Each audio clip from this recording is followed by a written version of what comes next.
इस साल मॉनसून की रफ्तार ने चिंता बढ़ा दी है। कई राज्यों में सामान्य से काफी कम बारिश दर्ज की गई और मौसम वैज्ञानिकों की नजर एक बार फिर इन लीनों पर टिकी हुई लीनों पर। इस बीच अमेरिका के वैज्ञानिकों की एक नई रिसर्च ने पूरी दुनिया का ध्यान खींचा है। रिसर्च में दावा किया गया कि भविष्य में सुपर एल नीनो के असर को कम करने के लिए सूरज को थोड़ा डिम यानी पृथ्वी तक पहुंचने वाली धूप की मात्रा को सीमित करने जैसी तकनीक इस्तेमाल की जा सकती है। हालांकि इसका मतलब सूरज की रोशनी को सचमुच कम करना नहीं, बल्कि समुद्र के ऊपर मौजूदा बादलों को अधिक चमकीला बनाकर सूर्य की कुछ किरणों को वापस अंतरिक्ष की ओर परावर्तित करना है। इसे मरीन क्लाउड ब्राइटनिंग कहा जाता है। यह तकनीक सोलर जियो इंजीनियरिंग या सोलर रेडिएशन मॉडिफिकेशन का हिस्सा मानी जाती है। वैज्ञानिकों ने इसे फिलहाल केवल कंप्यूटर मॉडल और जलवायु सिमुलेशन के आधार पर परखा है। इसे कहीं पर बड़े पैमाने पर लागू नहीं किया गया।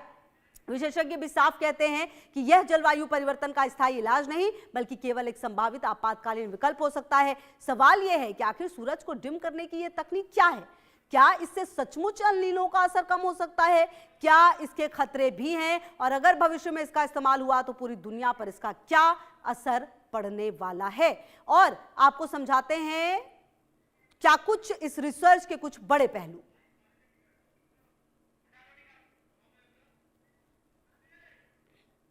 तो चलिए सबसे पहले आपको समझाते हैं कि एल नीनो आखिर है क्या। यह प्रशांत महासागर में समुद्र की सतह के सामान्य से अधिक गर्म होने की प्राकृतिक प्रक्रिया है जो हर 2 से 7 साल में विकसित हो सकती है। लेकिन जब यह बहुत शक्तिशाली हो जाती है तो दुनिया भर में मौसम का संतुलन बिगड़ जाता है। कहीं सूखा, कहीं बाढ़, कहीं भीषण गर्मी, तो कहीं चक्रवातों का खतरा बढ़ जाता है। भारत में कई बार एल नीनो के दौरान मॉनसून कमजोर पड़ने की आशंका रहती है।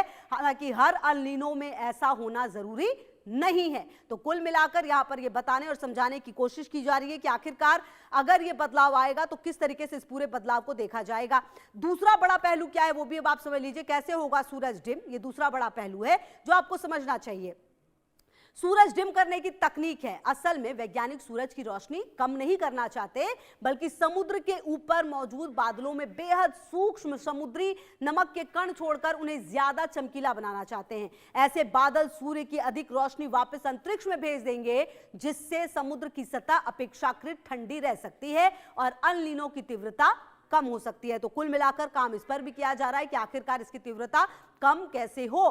क्या कहती है रिसर्च, अब ये भी आप समझ लीजिए। तीसरा पहलू इस नई रिसर्च से जुड़ा हुआ है। वैज्ञानिकों ने 1997, 98 और 2015-16 जैसे शक्तिशाली एल नीनो की परिस्थितियों का कंप्यूटर मॉडल तैयार किया और पाया यदि सही समय पर मरीन क्लाउड ब्राइटनिंग की जाए तो एल नीनो की तीव्रता काफी हद तक कम की जा सकती है। लेकिन ये केवल मॉडलिंग का नतीजा नहीं है, व्यवहारिक परीक्षण अभी नहीं हुए हैं और वो होने अभी बाकी हैं। तो इसीलिए क्या यही समाधान है? अब अगर इसके एक और पहलू को आप समझें, चौथा पहलू क्या है? चौथा पहलू यह है वैज्ञानिक भी इसे अंतिम समाधान नहीं मानते। उनका कहना है ग्रीन हाउस गैसों का उत्सर्जन कम करना ही जलवायु परिवर्तन से निपटने का सबसे प्रभावी तरीका है। सोलर जियो इंजीनियरिंग केवल सीमित परिस्थितियों में जोखिम कम करने का विकल्प हो सकता है। तो कुल मिलाकर काम इस पर भी किया जा रहा है। अब क्या है खतरे, अगर आप इसको समझिए तो खतरे क्या हैं वो भी अब आपको फटाफट बताते हैं। पांचवा बड़ा सवाल इसके खतरे को लेकर है। अगर किसी एक क्षेत्र में बादलों और धूप के संतुलन को बदला गया तो इसका असर दूसरे देशों के मौसम, बारिश, कृषि और समुद्री पारिस्थितिक पर भी पड़ सकता है। यही वजह है इस तकनीक को लेकर वैज्ञानिक बेहद सतर्क नजर आ रहे हैं। बहुत ज्यादा सोच समझकर एक एक कदम उठाया जा रहा है। अब सवाल यह है क्या ऐसा होगा तो वैश्विक विवाद बढ़ेगा क्या? जी हां, छठा पहलू क्या है? अंतरराष्ट्रीय राजनीति से जुड़ा है ये। अगर भविष्य में कोई देश अकेले ऐसी तकनीक अपनाता है और दूसरे देशों के मौसम पर इसका असर पड़ता है तो वैश्विक विवाद खड़े हो सकते हैं।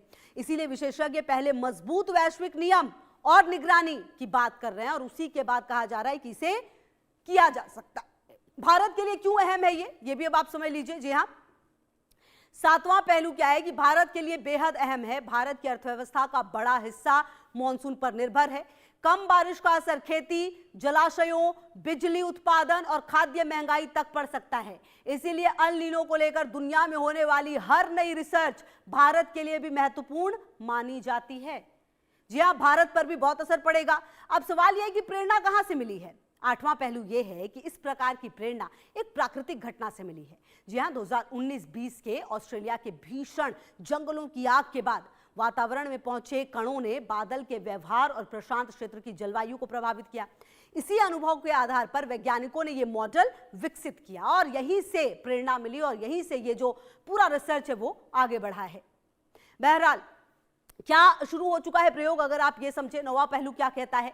फिलहाल दुनिया में कहीं भी इस तकनीक का बड़े स्तर पर इस्तेमाल नहीं हुआ है। ज्यादातर काम अभी रिसर्च, मॉडलिंग और छोटे वैज्ञानिक परीक्षणों तक सीमित है।